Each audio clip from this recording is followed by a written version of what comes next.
ito eh. Okay, go. Ayun. Ano yung kulay blue na yan?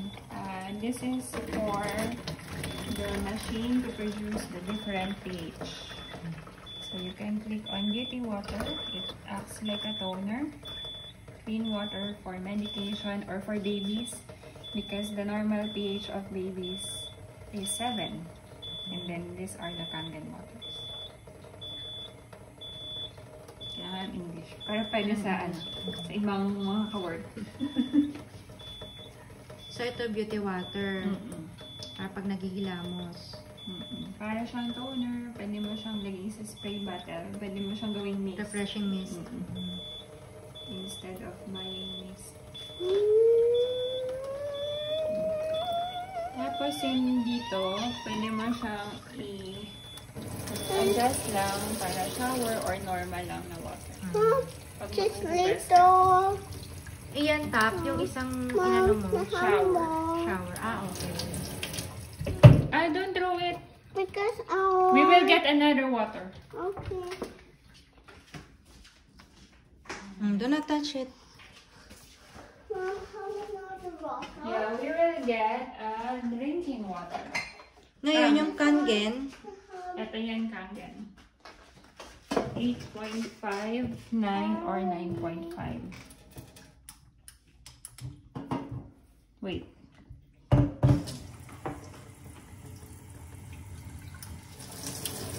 So, ito, beauty water siya. I-press mo lang siya para mag-produce siya ng Kangen water. Sige, go. Enough. Last. Don't throw it. Don't throw. Tita Len needs to take video. Show to Tita Len. Then, drinking water na to. Makikita mo, di ba? May mga active hydrogens. Yung mga mapuputi. Yan, ano yan? Bubbles yan. Pag tinignan mo siya ng malapitan, sorry, sa kabila pa lang. Yan, active hydrogen. Tingnan mo na, wala na siya kasi ganun ka. Fresh yun. Ayan, medyo clear na siya. Ang alkaline, di ba may mga alkaline sa bottles? Naglalas ang alkaline for 1 to 2 weeks. Pero active siya within the first 3 days pagkakuha mo sa tubig. Pero yung antioxidant properties niya, 18 to 24 hours lang naglalas. Kaya mas maganda talaga na iniinom mo siya galing mismo sa machine. Kasi fresh pa siya. It might break, Alina. Just open that one. Kasi fresh pa siya. Tapos, ang pinagkaiba naman nito sa mga alkaline din. Alkaline na bottled water. Oo, kasi yung alkaline bottled water, nilagyan nila yun ng mga chemicals para maging alkaline siya. Kasi never mag-i-stay yun alkalinity ng ganung katagal. Di ba napansin mo yun, nag-test ako ng RWA, pH 7 yun. pH 7 pa rin yung kulay niya. So, para mag-last siya ng ganun katagal, kailangan nila maglagay ng something. So, hindi rin siya maganda lalo na pag matagal na yung tubig. Oo. Kasi 1 to 2 weeks lang talaga naglalas yung alkalinity. Tapos, ang... So, may expiration pala yun, yung mga alkaline bottled water. Pero yung alkalinity, yung pH, yung pH ng tubig, na bumababa siya habang tumatagal. So, nagiging acidic na rin yung tubig. So, para ma-maintain yun, di ba na nag-test tayo, ano pa rin siya, pH 7 pa rin siya.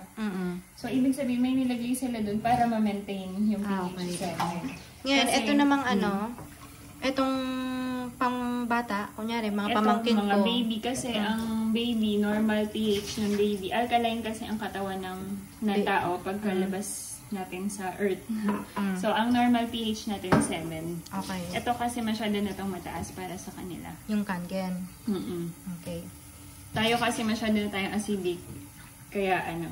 So, antioxidant naman, yung oxidation process, yung aging, para mag-slow down, kailangan natin ng antioxidant sa katawan natin. Okay. So ini-slow down niya lang yun. Aging process. Oxidation.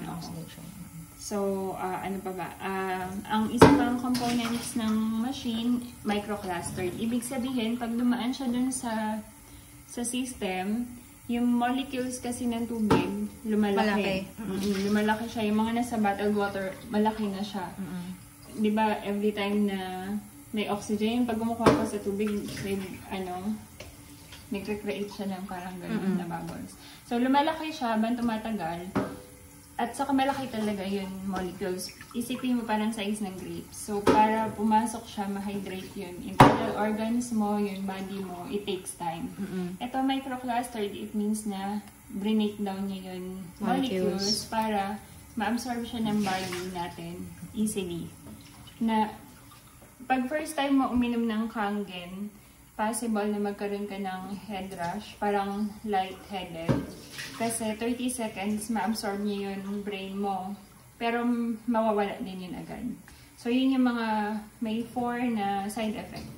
Yun parang like... Sa mga first-timer na iinom. Kasi kung first time mo, tapos ma-experience mo parang may iba kasi na-hydrate siya.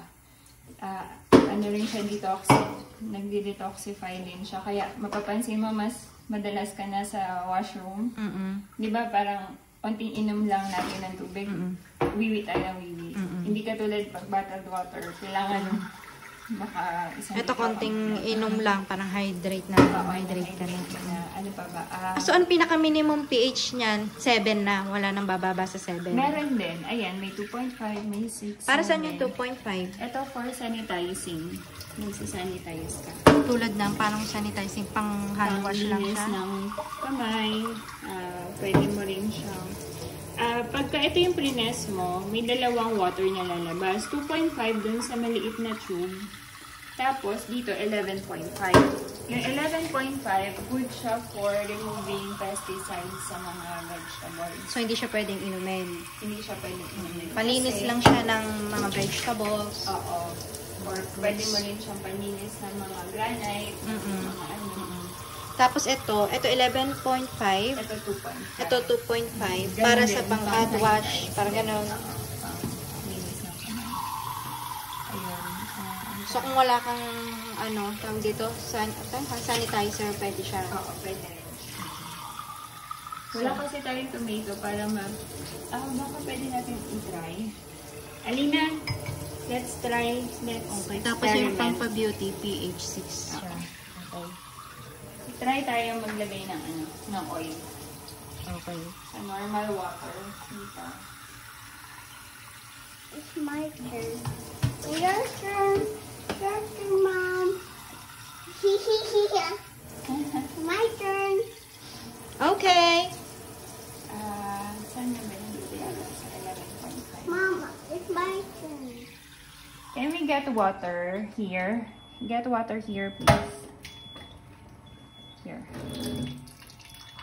Don't drink, ha? It's not for drinking. Mommy, Wait. Enough.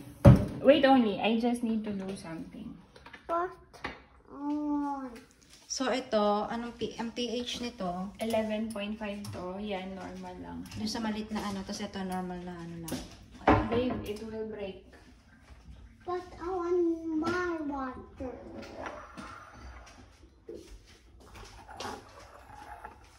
I'm going to take another water. Not going to take anything.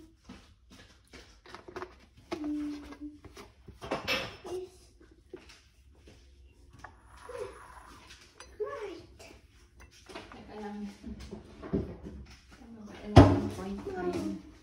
Ayan, tingnan mo. Nag-mix, diba? Nag-mix yung water. Mom. Malinaw ba? Dito nga tayo. Yung water and oil. Oo nga, nag-mix.